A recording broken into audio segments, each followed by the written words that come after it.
All right, ready? Here we go. Let's do something fun in 5, 4, 3, 2, 1. I hope that everything I have done, sharing my story, wasn't for nothing. I hope that I was able to inspire other people to fight the fight. I hope that other people maybe hold their families a little tighter and never let them go.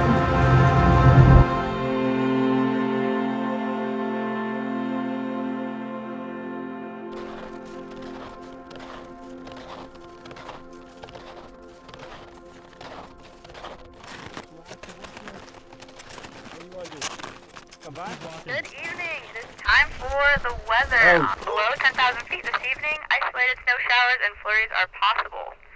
A low pressure system will be arriving tomorrow midday, and the forecast is calling for increased winds above 14K and chances of snow below 10K.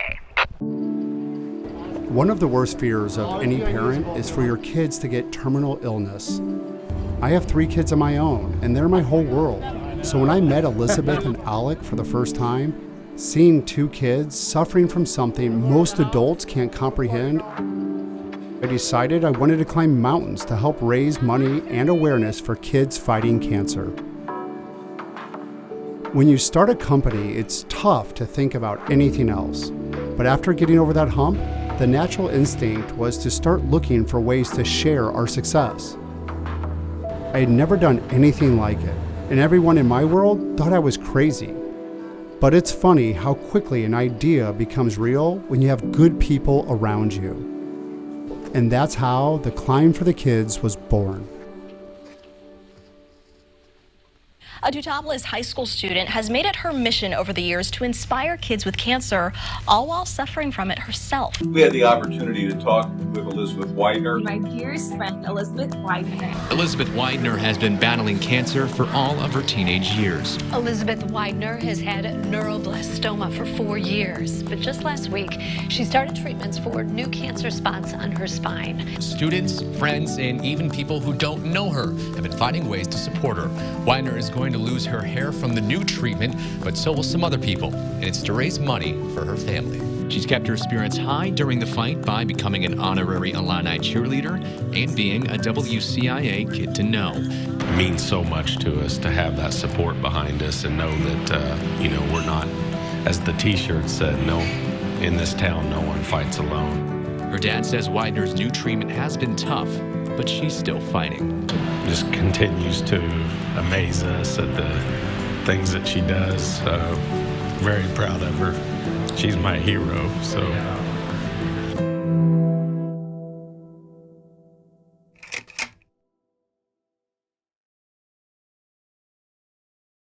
It can be hard sometimes to understand why this is happening. But I will never lose hope or faith. One of the worst things about childhood cancer is the injustice of the whole thing. But when you see a kid live like Elizabeth, you can't help but to see some purpose in the pain. I use my crown as a platform to speak out to influential people and politicians to educate them about what we have to go through in our day-to-day lives to get them to be able to help us. Seeing a kid channel that pain and fear into hope and advocacy for others really holds a mirror up to your own life. Worldwide, 91,250 children die each year. Only 4% of the federal funding goes towards childhood cancer, and that is unacceptable.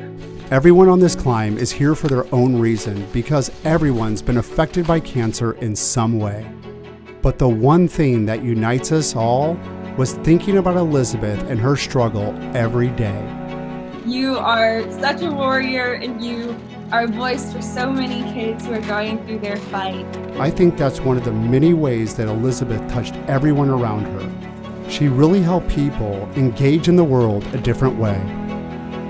I am very determined to beat this, and I'm very determined to help other kids beat it as well, to make their journey easier.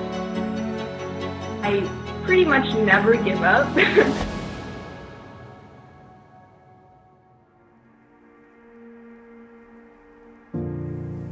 In March of 2021 of this year, I found out that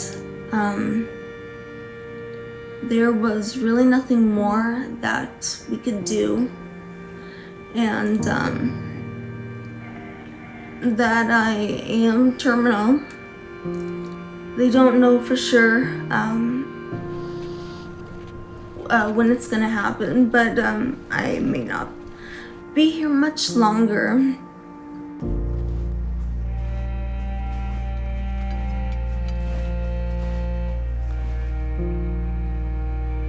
That's why we need more funding and treatment, so that kids like me don't have to worry about if they're gonna make it to college or not. Or the younger ones don't have to worry about if they're gonna be able to grow up and make it to high school at all. However, I'm going to continue to live and spend time with my family, advocate as much as I can up until my very last breath.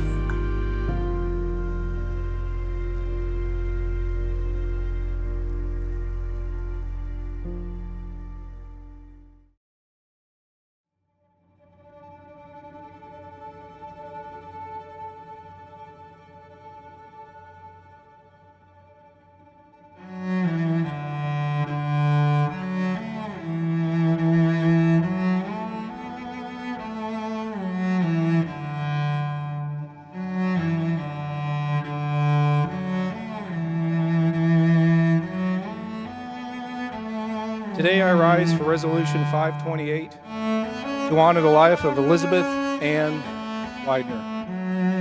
At age of 12, Elizabeth was diagnosed with stage 4 high-risk neuroblastoma. She battled this horrible disease with grace, determination, and strength for nearly 6 years. I don't know where that child got her life from. She's a hero in every sense of the word. She's a warrior, a battler. She touched so many lives.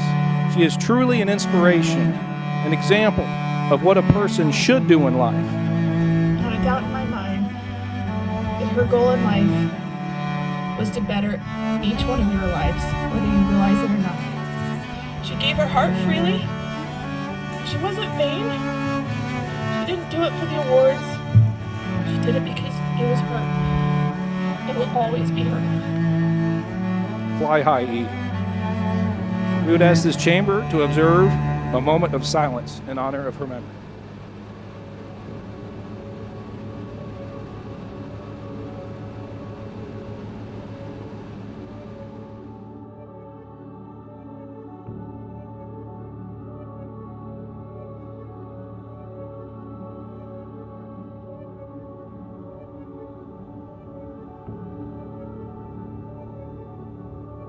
I hope that everything I have done with advocating, sharing my story, wasn't for nothing. I hope that I was able to inspire other people to fight the fight. I hope that other people maybe hold their families a little tighter and never let them go.